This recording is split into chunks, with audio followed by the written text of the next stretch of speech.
আমরা হারিয়েছি বাংলাদেশের অভিভাবক, আমাদের সকলের মাতৃতুল্য মরহুমা বেগম জিয়াকে।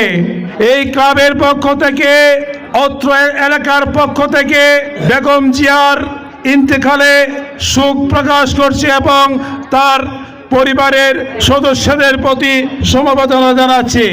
খেলাধুলা এমন একটা জিনিস, খেলাধুলা আপনার মনকে শক্তিশালী করবে, দেহকে শক্তিশালী করবে, আপনার জীবনকে উন্নত করবে। এই খেলাধুলা শহীদ প্রেসিডেন্ট জিয়াউর রহমান অনেক ভালোবাসতেন। তার এই ধারাবাহিকতায় মরহুম বেগম জিয়া তার চেয়েও বেশি ভালোবাসতেন। এই খেলাধুলাকে আরো আধুনিকভাবে ভালোবাসে জনাব তারেক রহমান।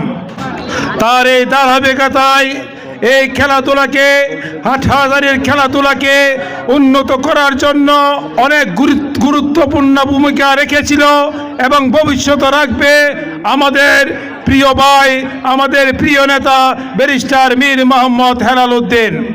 তাই আপনাদের কাছে অনুরোধ করব, আপনারা তরুণ ভাইরা যারা ভোটার রয়েছেন অবশ্যই ধানের শীষে ভোট দিবেন। এটা রাজনৈতিক কোনো মঞ্চ নয়, কিন্তু পরিবেশ কিন্তু রাজনৈতিক পরিবেশ। আজকের এই পরিবেশের উপর ভিত্তি করে আমি এই কথাটা বলেছি। আপনাদের জন্য শুভকামনা রইল।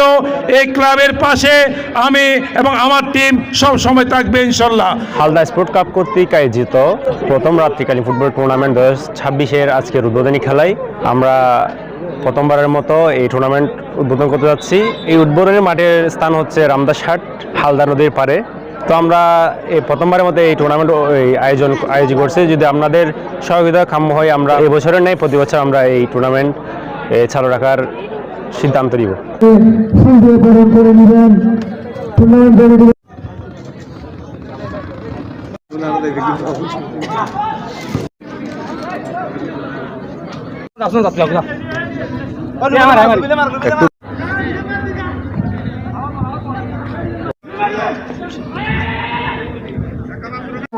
মোহাম্মদ